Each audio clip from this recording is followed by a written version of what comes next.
memberitahu murid-muridnya, ada seorang tuan mempunyai seorang bendahara. Tentu pada saat zaman itu, pada Yesus menceritakan tentang bendahara, murid-murid mengerti. Bendahara bukan seperti bendahara di dalam organisasi pada zaman sekarang kita. Tetapi pada zaman itu seorang bendahara sama seperti orang terdekat daripada tuan. Bahkan boleh dianggap semacam seperti sudah keluarga. Seperti keluarga tuannya. Sangat dipercayai untuk boleh mengelola, menata usaha daripada tuannya. Sang tuan seringkali bepergian, seringkali meninggalkan semua rumah, harta dan segalanya diatur oleh sang bendahara ini. Demikian sang bendahara ini mempunyai otoritas. Dia boleh bekerja sama dengan para debitur ataupun orang-orang berhutang kepada tuannya, akan berurusan langsung kepada bendahara ini. Saudara dikasih Tuhan, namun ketika sang tuannya mendengar bendahara yang sangat ia percayai, yang sudah seperti keluarganya sendiri itu melakukan sesuatu yang salah, yaitu firman Tuhan mengatakan menghambur-hamburkan milik tuannya. Pada saat itu sang tuan tidak ada toleransi lagi, bahwa engkau harus melaporkan semuanya kepadaku dan mulai hari ini engkau tidak bekerja lagi sebagai bendahara. Saudara dikasih Tuhan, ketika bendahara ini mendapatkan ultimatum itu bahwa dia akan di PHK, maka apa yang ia lakukan? Dengan sangat cerdik, firman Tuhan menuliskan kata cerdik. Ia berkata, aku tahu apa yang harus aku perbuat. Saudara, terkadang kalau kita mendapat satu berita baik, mungkin kita biasa. Tapi berita buruk, kita langsung panik, kita langsung ketakutan, kita langsung gemetar dan mungkin tidak bisa berpikir lagi. Namun si bendahara yang dituliskan, diceritakan ini, dia dengan tenang. Dia tahu, dia mempunyai harga diri. Dia juga merasa bahwa dia tidak punya keterampilan ataupun dia tidak bisa mencangkul menjadi petani. Aku tidak dapat, katanya ya. Dan terjemahan lain, aku tidak bisa. Aku malu. Tetapi ketika aku harus meminta bantuan orang mengemis, aku pun malu. Ya, dia tetap sombong dan punya harga diri. Tapi dia berkata, aku tahu apa yang harus aku perbuat. Dituliskan di dalam ayat yang keempat.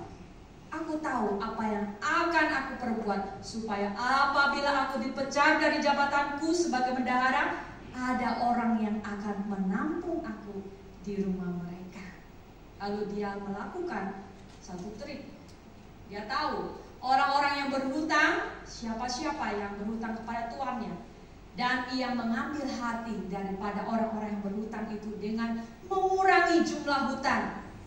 Tentulah bukan untuk sekali lagi ya melakukan sesuatu untuk dirinya saja, tapi ia tahu itu juga akan membuat tuannya tidak akan rugi. Sekalipun memang rugi, tetapi tuannya pasti mengerti gitu ya. Dia sangat mengenal tuannya. Dia melakukan sesuatu hal supaya orang-orang yang berhutang ketika sudah diberi keringanan nantinya akan berbaik hati, dan ketika saya sudah tidak punya pekerjaan lagi, mereka akan menampung aku di rumah, menerima aku, membantu aku. Ini yang dikatakan oleh bendahara kepada tuannya. Ketika dia menghadap tuannya, dia melaporkan segalanya. Perumpamaan ini mengajarkan kepada kita bahwa mempersiapkan yang terpenting untuk masa depan adalah sesuatu yang harus kita pikirkan. Saudara, ketika ya, si bendahara ini mengatakan kepada orang yang berhutang 100 tempayan minyak, pada saat itu bunga ya untuk orang yang berhutang bukan harta, bukan uang, tetapi berbentuk minyak, maka bunganya itu adalah 100% pengembaliannya. Tetapi gandum hanya 20%.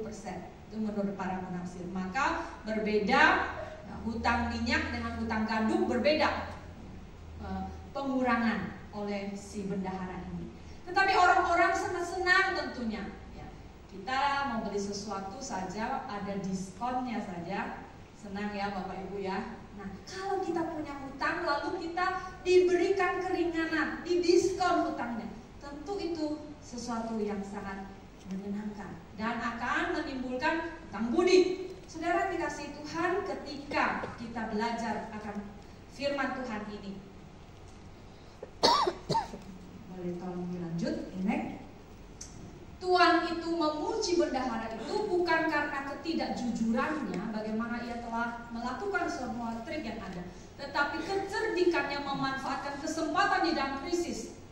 Pada saat ada krisis terjadi dalam hidup kita, kadang-kala kita membutuhkan manajemen krisis. Bagaimana menata di dalam masa krisis kita harus keluar dan tetap berdiri.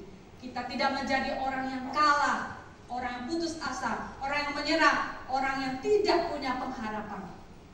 Terlebih ketika Tuhan Yesus mengatakan kepada murid-muridnya bahwa orang-orang dunia dengan segala lika-liku hidup mereka, ya, bagaimana mereka, orang-orang dunia itu lebih cerdik terhadap sesamanya daripada anak-anak terang. Saudara dikasih Tuhan, cerdik di sini mempunyai konotasi yang tentu negatif. Tetapi ketika dipuji, cerdik itu adalah sesuatu yang dikatakan oleh tuannya bahwa apa yang kau lakukan itu bijak untuk dirimu sendiri. Saudara, apakah kita berpikir kita telah bijak untuk diri kita sendiri? Terkadang apa yang kita lakukan menyenangkan orang saja, menyenangkan tuan atau menyenangkan bos kita, menyenangkan suami kita, menyenangkan istri kita, menyenangkan anak kita. Apakah kita telah bijaksana untuk diri kita? Hari ini kebenaran firman Tuhan ingin mengajak kita memikirkan bahwa kadang kala di dalam hidup kita ada kalanya Tuhan izinkan kita mengalami krisis demi krisis. Tetapi di dalam melewati semua itu, kita lebih daripada pemenang, daripada anak-anak dunia ini.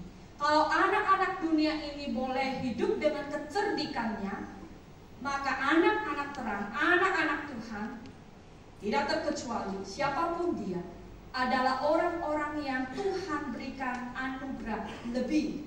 Ada pemeliharaan Tuhan, ada pertolongan Tuhan dalam hidupnya yang melebihi anak-anak dunia ini. Saudara yang dikasihi Tuhan, boleh next. Dari perumpamaan ini, apa yang menjadi pelajaran untuk kita? Saudara yang dikasihi Tuhan, ketika kita melihat bagian ini, tentu kita menyadari bahwa perumpamaan ini bukanlah sesuatu yang langsung kita ambil, langsung kita terapkan. Oh, sayalah si bendahara yang tidak jujur itu. Tuhan itu ya Tuhan saya. Enggak. Kita nggak bisa membaca perumpamaan dan menganalogikan langsung mengutip ini dia, ini itu, gitu ya. Tapi mari kita melihat pelajaran yang Tuhan ingin sampaikan lewat bagian itu. Tuhan ini bukan Yesus, tetapi dikatakan Yesus memakai perumpamaan yang dimengerti oleh pendengarnya pada zaman itu, ya, tentang bagaimana seorang perlu mempersiapkan masa depannya, terutama masa depan rohaninya. Saudara, kalau mempersiapkan masa depan dunia ini, saya yakin Bapak Ibu Saudara adalah orang-orang yang lebih dari apa yang saya bisa pikirkan dan mengerti. Bapak Ibu berjuang di dalam pendidikan untuk anak-anak, untuk keluarga Bapak Ibu sendiri. Bapak Ibu berjuang untuk memperoleh segala yang Bapak Ibu miliki hari ini. Tentu itu buat tujuan 5 tahun, 10 tahun mendatang masa depan Bapak Ibu. Dan itu ditata dan dimanage dengan sedemikian rupa. Ada banyak orang-orang yang sangat kaya, tapi gak kelihatan.